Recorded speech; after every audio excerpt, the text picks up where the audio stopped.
So I went back to work. When I reached school, teachers were looking at me with a lot of disbelief because we've never seen anybody who gets AIDS, goes to stage 4, and then resurrects. So that was not AIDS. So I talked to the head teacher and I requested for a staff meeting. So in the staff meeting, I actually disclosed. So when I disclosed to the staff, they were very supportive, very, very supportive. And that gave me courage to continue living.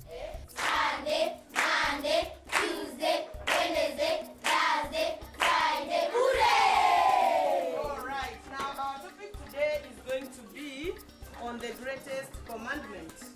So from the time I started there, fortunately I have never fallen sick. Up to date, I have never fallen sick. So I do my course like any other teacher. I perform like any other teacher in the school. When you're taking subjects, I take equal number of subjects. And to me, giving me less subjects is stigma. So when the head teacher says now, when others are taking 34, Beldina, I feel like we should give you 20. And I say no, 27, no. No, I have to take 34 like every other. We have said that tone is the quality of the voice of the speaker. That anytime you talk, there's a certain quality in your voice. I have never missed classes.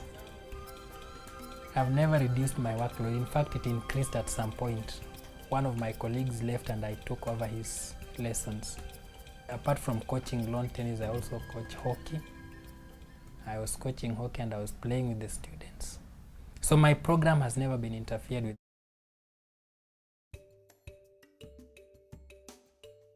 So I sat down one time and asked myself, now what was killing me in 2002? Was it the virus? And I realized, no, I still have the virus. How comes I'm not dead? And I'm getting stronger every other day. So I realized that HIV does not kill. What kills is the stigma and discrimination associated with the virus. That's when I got up very strongly and I decided to fight stigma, and I started with schools and primary schools in particular. So I would just go to a school, talk to the head teacher and ask for permission of a break time. So I would go to the staff room where teachers are taking tea and I sensitize them on issues pertaining to HIV and AIDS. Then I tell them of my HIV status. When I finish, I leave my mobile number behind. Before I reach the gate, somebody is calling. Now, Beldina, you see, you're just from our staff room. I'm HIV positive, but I don't know what to do about it. So in that way, I've actually managed to recruit about 50 HIV positive teachers in Nairobi. Families were evicted, their houses were burned down. We have formed a support group. So we meet once every month and we just talk. So most teachers, when they first come, they're in denial and they don't want to talk. But as time goes, they open up and we just share and laugh and feel good. So we teach people how to remain negative in case you have tested negative. And those who are already positive, we don't kill them.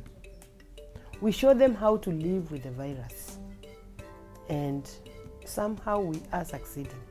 She made me feel welcome to the network, and just talking with her and sharing, because I think she was among the first people with whom we shared with who is also HIV positive.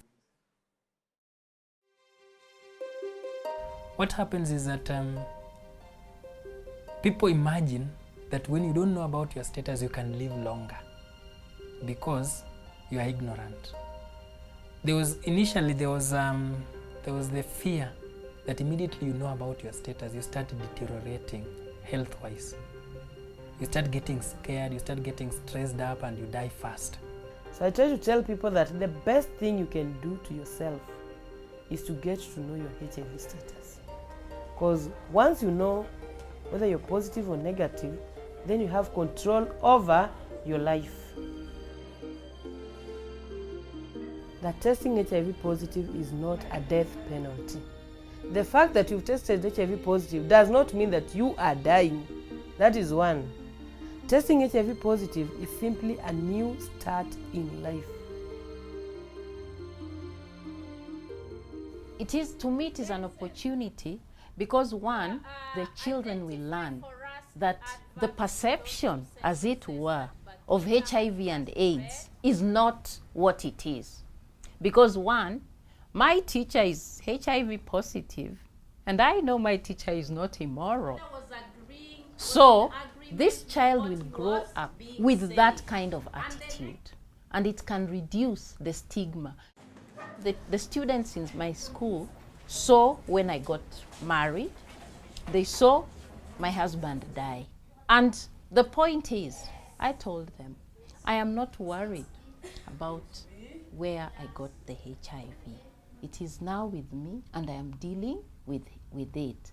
Secondly, in terms of issues of their own sexuality and their lifestyles, then an awareness is also raised in them that if it is this role model that I thought that was so correct and everything, and can get infected with HIV and AIDS, then if there are certain things that I can do to protect myself, then maybe I should do that. And I think that is an opportunity that we should not lose.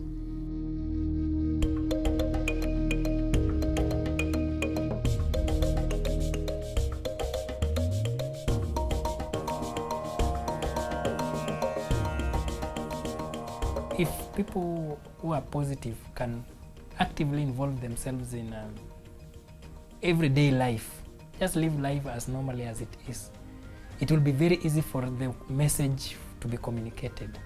Sometimes when you tell them that I've been positive for the last 1 year or 2 years, I've lived positively for the last, they don't believe it. But gradually they start accepting it, because you tell them that, you see, 2 years ago I was diagnosed HIV positive, but I'm here healthy. Have you ever seen me miss my work? They realize that they haven't, so it is not the end of life for them. When you look back, what HIV and AIDS was in 1995 is not what it was in 2003, and it's certainly not what it is today. There are so many developments, there are so many interventions that are there. So there are numerous sources of support that are available. I decided I'm going to live until that day that God actually designed for me to live on this earth. So after the counseling, I realized that once you're HIV positive, the virus does not leave you. So I sat down with the virus at one time. I put it there and I said, now let us talk. Yes, let us talk now that you're here. So we talked with the virus and we made a memorandum of understanding with the virus in me. And we actually agreed now, our MOU was nobody should kill the other. Because I'm also in a position to kill the virus, by the way. If I commit suicide today, the virus in my body will automatically die. So we agreed, let us just live in harmony. Because you've come and you're not going. I'm not going, so I actually live in harmony with my virus. So I told the virus, I have to work until retirement. So I told the virus that pension is for me, not for those in-laws of mine who stigmatized me.